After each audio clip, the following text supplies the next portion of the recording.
Oh.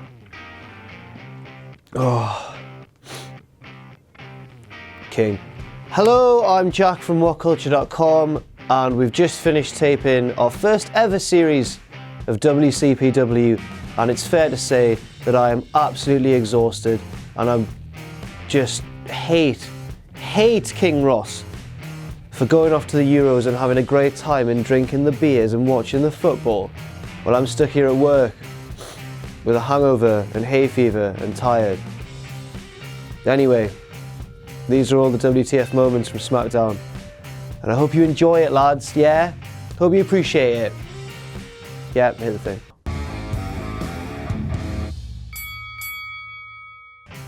So first of all, Chris Jericho came out to open the show for, the highlight reel, his talk show segment, and the screen was there in the ring, previously known as the Jeritron 5000, but Jericho said now it's called the Jeritron 6500. What exactly has made it 1,500 times greater than the last one, and why on earth do what moments even matter to people? Because it's stuff like this that Ross enjoys. Just stuff that, fun little stuff that the wrestlers put in. Just think this will be a nice little addition for the people, and Ross goes, no, I want things to be the same. Imagine a world where Ross's version of wrestling was, how things were. It would just be boring. Take this off. I can't do it. Now it's time for the second WTF moment. Dean Ambrose came to the ring, and he said, oh, I like the Jeritron 5000, but we just established, Dean, that it's the Jeritron 6500. Yeah, you don't want to anger King Ross, do you? Otherwise he'll bop you with his scepter. Ooh, and that really hurts. Pathetic. And then, because it's the go-home show for Money in the Bank, the best Money in the Bank ever, it's been dubbed before it's even happened. Bit presumptuous. Sami Zayn and Cesaro came out to the ramp. Alberto Del Rio and Kevin Owens were in the ring. All the heels and faces were there, and then Sami said, you guys, meaning Alberto and Owens and Jericho, are facing off against three of the best in WWE. But should baby faces really align with each other purely because they're baby faces? Do I have... No, they shouldn't. Now we get on to the Big Brawl, and what better way to start the Big Brawl than by Dean Ambrose spilling his cup of coffee on Jericho's obscenely expensive carpet. This is quite clearly a reference to that infamous Jericho-Kane feud from the Attitude Era, which was started literally by Jericho accidentally spilling some coffee on Kane backstage. So, it's a WTF moment. What more do you want? Does Ross give reasons? No, he doesn't, and everyone seems to love him, so, not annoyed. And now it's time for Kevin Dunn. Oh, Kevin! What have you done, Kevin? I'll tell you what Kevin did. He missed Kofi Kingston's Trouble in Paradise to score the victory in that opening Fatal 4-Way match. Bad work, Kevin. Bad work. But at least we've got this lovely picture on WWE.com to go with it, so, it's not too bad. It's not all negatives here on WTF Moments. It's not all bile and hatred, is it, Ross? Now, I'm pretty sure this has been a WTF moment before, several times, but Baron Corbin is still being billed as the winner of the Andre the Giant Memorial Battle Royal. That was several months ago.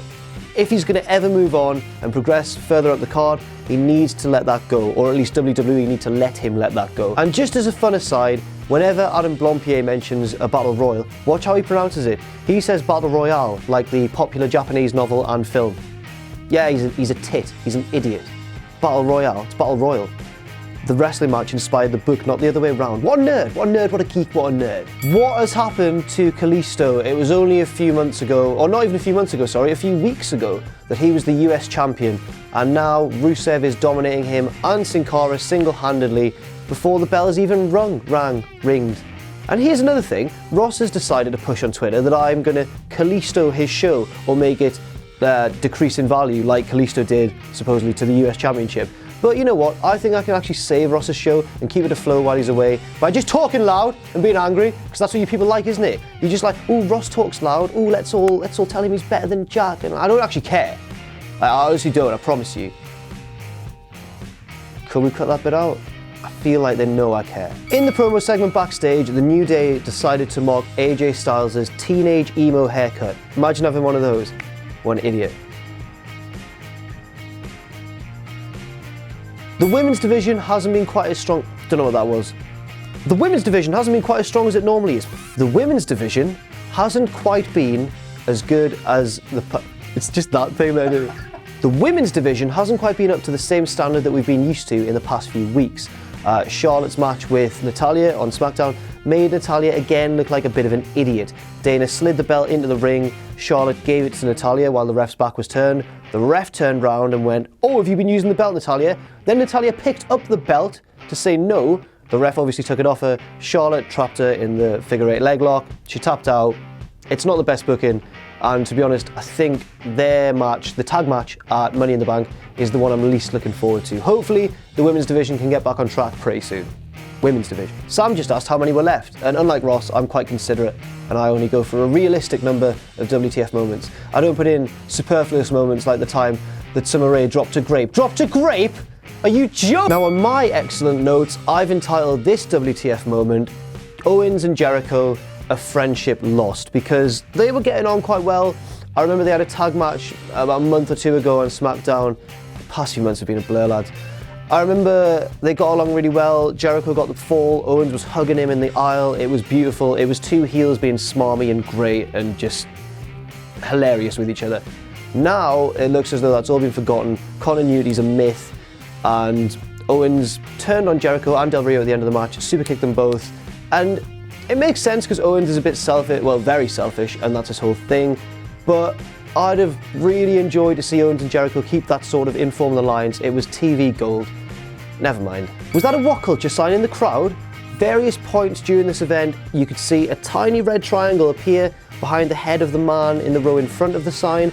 I was convinced it was a WhatCulture sign, or the corner of it. And in the end, if you'll see here, it was actually Sheamus.